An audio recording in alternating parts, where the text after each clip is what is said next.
एक जंगल में बहुत सारे पक्षी रहते थे। वहीं उस जंगल में एक छोटी सी बुलबुल नाम की चिड़िया रहती थी। वह अपने 3 बच्चों के साथ रहती थी। उसका एक तोता दोस्त था जिसका नाम मिट्टू था।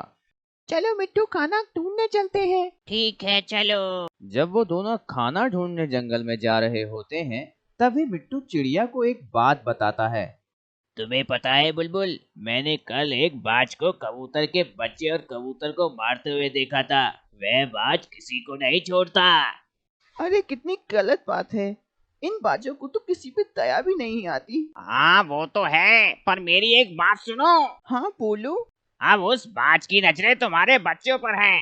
वो तुम्हारे बच्चों के पीछे पड़ा है। तुम्हें कैसे पता? मैं जब जंगल की तरफ घूमकर काफी थककर जब आराम करने पेड़ के लिए बैठा, तो मैंने बाज को अपनी पत्नी और बाज की बातें करते हुए सुना। वह दोनों तुम्हारे बच्चों को खाने की बात कर रहे थे। कल मेरे लिए क्या लेकर आओगे खाने के लिए? वो जो बुलबुल चिड़िया के बच्चे हैं, दिखने में बहुत ही सुंदर हैं, खाने में भी बेहद स्वादिष्ट होंगे।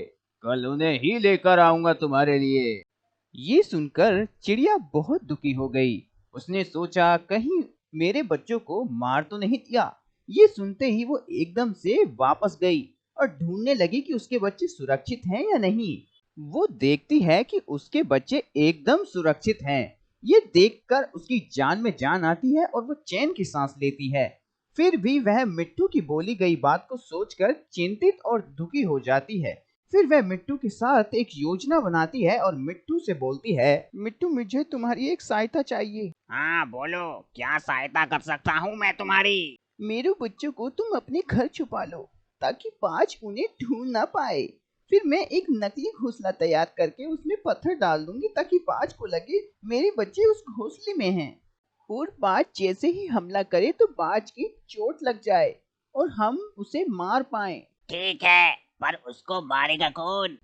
मैं सभी पक्षियों से सहायता मांगने के लिए जाती हूँ ताकि मेरे और उनके बच्चे सुरक्षित रहें। ठीक है। फिर ये योजना बनाकर चिड़िया सहायता मांगने के लिए उड़ जाती है। फिर जंगलों के सभी पक्षियों के पास जाकर सहायता मांगती है और कुछ पक्षी हाँ कर देते हैं और कुछ पक्षी बाज के डर से मना कर देते हैं। चिड़िया वापस अपने घर जाती है और बाज की प्रतीक्षा करती है कि सुबह को बाज आता है तो वह बुलबुल चिड़िया को ना देखकर बहुत खुश होता है। अरे वाह, आज तो बच्चों के पास उनकी माँ भी नहीं है। अब मुझको मेहनत करनी भी नहीं पड़ेगी। आज तो किस्मत भी मेरे साथ है।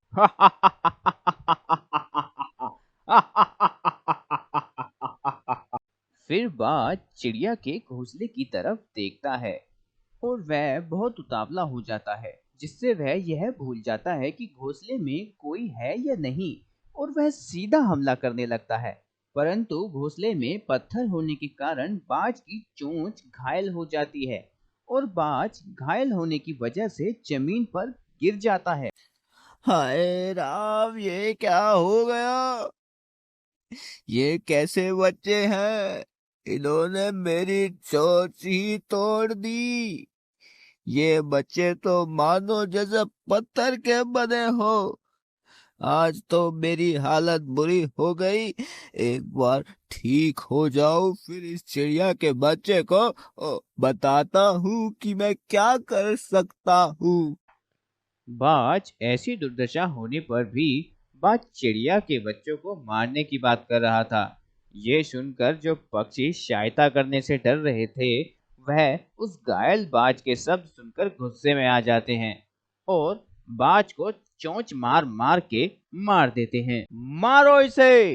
घायल होने के बाद भी ये देखो कैसी बात कर रहा है। ऐसे बाज को तो मार देना ही अच्छा है। सभी पक्षियों के बार बार चोंच मारने के कारण वह बाज मर जाता है। मुझे आज तुमसे एक बात सीखने को मिली। क्या?